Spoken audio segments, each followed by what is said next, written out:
Hey everybody, it's me Edward Jones back with a new video. How sausage is made. I just got back from the from the South Carolina Constitutional Carry Bill hearing.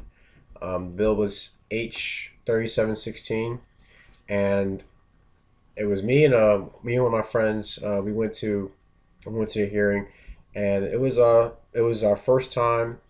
Buddy, he's never been to anything like that, but he did Model UN, so he said it was like it's kind of brought him back to high school. And well, to kind of sum up how it went, I brought back a program, and if you can see that, but look what's all the way at the bottom. And if you see what the time I wrote, 9:43, that's the time that we finally got to be able to discuss that bill. First thing, I was surprised that that there was only an hour, not to discuss the bill, but an hour for the whole subcommittee hearing.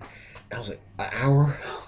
Oh crap! But sorry, it's my first time seeing this. I was sitting next to one gentleman, my name Talbert Black, and he was explaining to me how this stuff works, and I asked him at one point, so what point do I I asked him, what point do I begin to get sick to my stomach?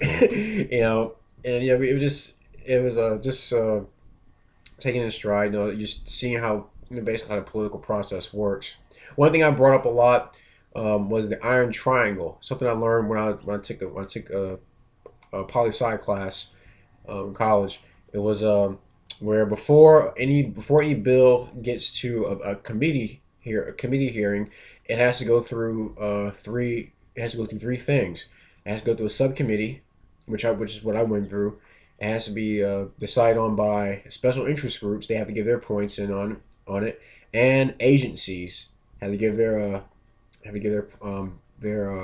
take on a bill. And the three things were all there. I was at a subcommittee.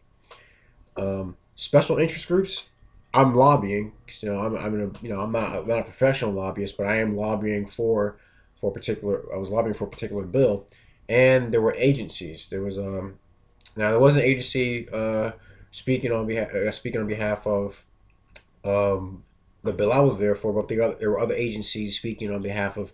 There was one that was discussed quite in length was powdered alcohol, which there's some of the things I would discuss. I wanted to bust out laugh. I wanted to bust out and laugh. Like this is, you know, uh, So I was asking, a flask. When did flask go out of style? But I guess that's a topic for another day. Um, but yeah, so I learned a lot going into this. It really is about who you know. Even in a subcommittee hearing. Um, One thing I mentioned was that in the past, for a project I had a project idea where it was for a poli sci class where I would we had to talk about a local, either something, an issue that we can tackle on, or there's local or state. It was supposed to be a group project because the nature of what I wanted to discuss, I was by myself, which was fine. And the idea I had was lower concealed carry to 18. No one else wanted to join on that topic. But in that project, I got a chance to speak with Representative Mike Pitts, um, who it was crazy. It was because it was back in 2009. I gave him a phone call, and it was on his answer machine, and it was like, I think it was the day before Thanksgiving. So it was like on a Tuesday. He called me back that Wednesday afternoon, the day before Thanksgiving, and we actually did an over the phone interview. I remember sitting in the back of my grandparents' truck writing down points on legal pad, and he said that he's someone who actually supports open carry because it shows to people who aren't interested in carrying or who are on the fence that it's not it demystifies it, and so it allows people to it actually shows people that not everyone who carries a gun is a cop or some deranged lunatic or some violent person. Uh, just showing that ordinary people do go out and do go about their day carrying. And that's one thing. That's actually one of the points I made. I was able to take the floor. Sadly the bill couldn't get voted on because they can't vote on anything past 10 o'clock. There were a few people that spoke before me. I was the last person to speak. There was a signing sheet, and I was the last person on the side of the sheet. But it was all cool. Um, it was like I said, it was quite an experience, and I got up and I spoke, and I said, I introduced myself. I said because one point that was made uh, about the culture, may not be used to, uh, may not be, I guess, acclimated, or may not be used to something seen as people carrying openly. And I got up there and I said, I was 25 years old, young mechanic, and as someone who's normally who really doesn't want to be up at this hour, I, this was important for me to come out here and you know give my 2 cents on the subject of constitutional carry.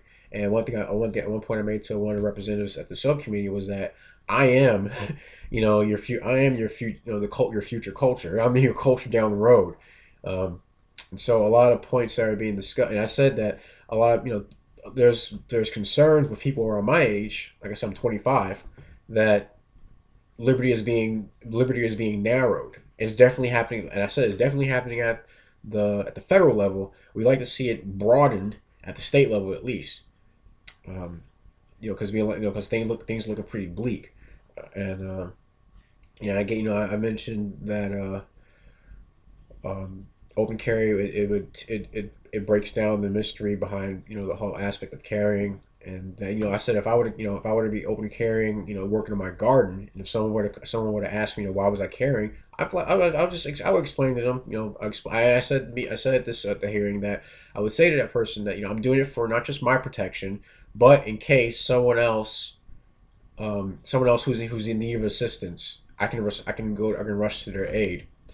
It really helps. It really does help to understand that the people that you're talking to at these hearings may not be people who are really or are supportive of it. In fact, maybe outright oppose it. Oppose it. So one thing you don't want to do, that I learned, is that you don't want to hit them with so much hard stuff. You want to ease into it. It's I guess, form of diplomacy.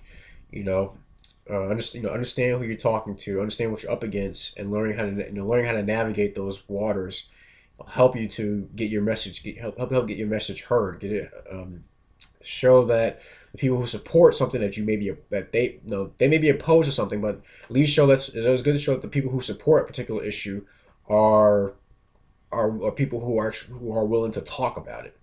Um, and and during at the end of at the end of the hearing, I got a few handshakes. One from Denise Snelling. She's the chairman of um,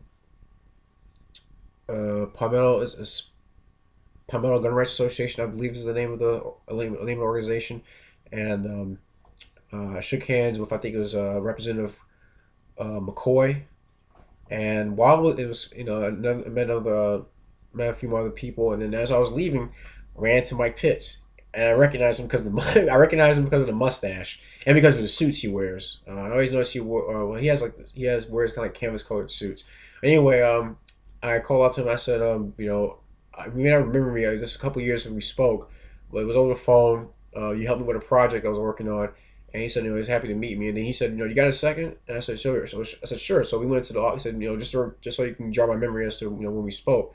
And I went to the lounge and I spoke to him, just let him know the project I worked on many years ago, and let him know that he helped me out, and that's why I was here. And he said, well, he let me know it's good to see that I was interested interested in this kind of thing, and if I ever need any help, give him a call. So I guess I keep that in my back pocket in case it ever is ever needed.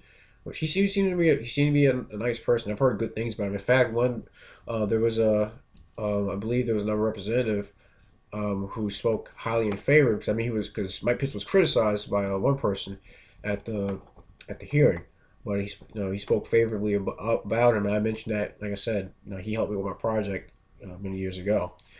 But yeah, like I said, that was my first time at the meeting. I wish more people could have been there, because of how big of how important of a topic it is to especially the gun owners in South Carolina, even gun owners in different states who may want to come here and know that they can carry openly without a permit, um, and know that it's a place that's freer.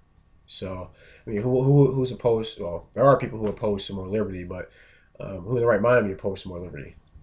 But those are my thoughts. Please, any questions you want to ask me, any PMs you want to send me, please leave a comment in the comment section or make a video response. If you have a personal experience that you mind sharing about a subcommittee hearing or something you may have said before Congress, before your state government, please, I'd be happy to read or watch your stories. You gripes, complaints, send me a PM. I'll see what I can do about it. But that's my video. Seeing sausage made. I'm Edward Jones, and thanks for watching.